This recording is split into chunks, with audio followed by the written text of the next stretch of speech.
You believe deeply in your system, and we believe just as deeply in our system. It is not our common beliefs that have brought us together here, but our common interests and our common hopes. The interest that each of us has to maintain our independence and the security of our peoples, and the hope that each of us has to build a new world order in which nations and peoples with different systems and different values can live together in peace, respecting one another while disagreeing with one another, letting history rather than the battlefield be the judge of their different ideas.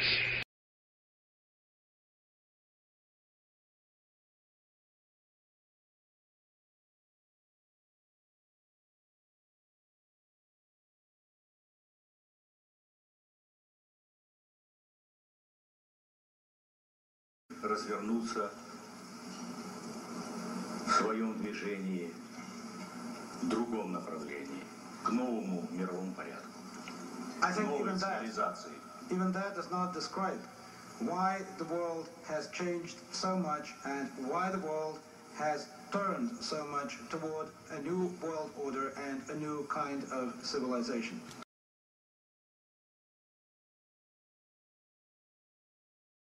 Until now, the world we've known has been a world divided, a world of barbed wire and concrete block, conflict, Cold War. Now we can see a new world coming into view, a world in which there is the very real prospect of a new world order. In the words of Winston Churchill, a world order in which the principles of justice and fair play protect the weak against the strong. A world where the United Nations, freed from Cold War stalemate, is poised to fulfill the historic vision of its founders. A world in which freedom and respect for human rights find a home among all nations. We have before us the opportunity to forge for ourselves and for future generations a new world order, a world where the rule of law, not the law of the jungle, governs the conduct of nations. When we are successful, and we will be, we have a real chance at this new world order, an order in which a credible United Nations can use its peacekeeping role to fulfill the promise and vision of the UN's founders.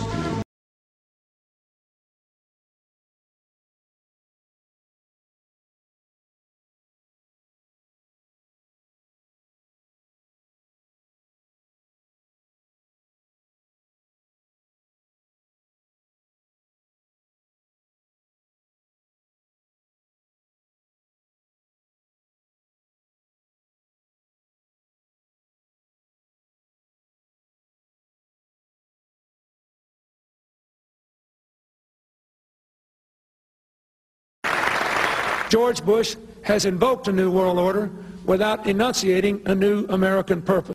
After 1989, President Bush said, and it's a phrase that I often use myself, that we needed a new world order.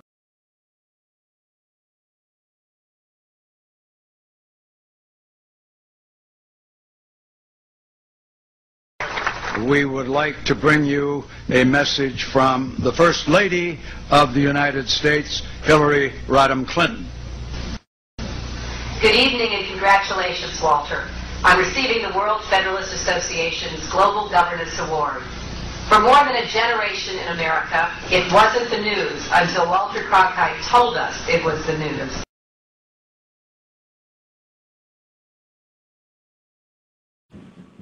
There is a chance for the President of the United States to use this disaster to carry out what his father, a phrase his father used, I think, only once, and hasn't been used since, and that is a new world order. This is a moment to seize. The kaleidoscope has been shaken, the pieces are in flux, soon they will settle again.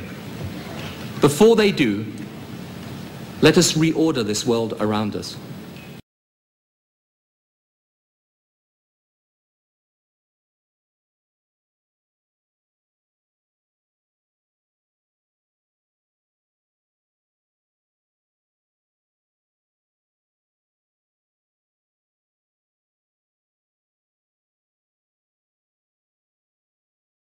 nevertheless, the United States is in a key position to shape this so that the problem of the Bush presidency will be the emergence of a new international order.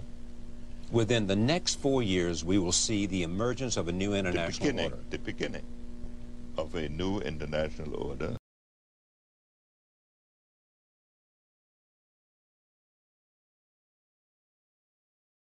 The first decade of the 21st century, that out of what will be seen as the greatest restructuring of the global economy, perhaps one even greater than at the time of the Industrial Revolution, a new world order was created. When my predecessors were speaking to this event a century ago, the world order of the 19th century they were describing was defined mainly by the balance of military power, and they saw European empires dividing the world between them. From the time of 1945, when my predecessors of the post-war years spoke to you, the world order was simply defined by the high-stakes standoff that characterized the Cold War years. These were orders that were ultimately reflected by political weight and military strength. But today, with Asia already outproducing Europe, India and China are clearly becoming part of our new order. And they're doing so principally because of their economic strength and potential. All these new challenges are bringing together about the biggest restructuring we have ever seen, not just of the global economy, but of the global order as a whole. And 200 years ago, a famous British Foreign Secretary said that the new world had been called into existence to redress the balance of the old. In 1990, another old world ended, dominated by the Cold War, and people talked then, in 1990, of a new world order. What they actually meant then was a new political order. And what was not foreseen then, but is obvious now from everything that we see and do, what we experience in every day of our life, is the sheer scale and speed and scope of globalization. And it's only now that we can begin to understand that the world order that globalization brings and what it's going to look like, it's driven forward now not just by the balance of military strength, the Cold War times, or ordinary political power. It's being driven forward by a seismic shift in economic power that we see around us. So, in conclusion, ladies and gentlemen, a new world is emerging. It is a new world order with significantly different and radically new challenges for the future. It's of course obvious today that the national dimension is not enough. It's a question of common sense.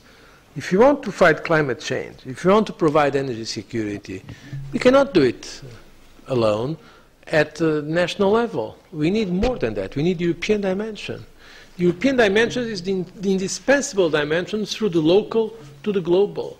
And the more globalization goes, and it's quite obvious that it is there to stay, we need that dimension more. There's a need for a new world order, but it has different characteristics in different parts of the world that we have to bring about together with other countries a different consciousness of what a world order is. That yes, we are living in a period of tremendous turmoil now.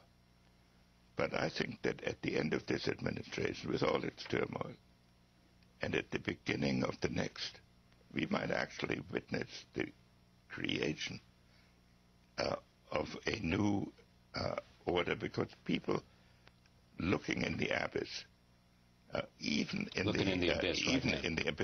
the Islamic world,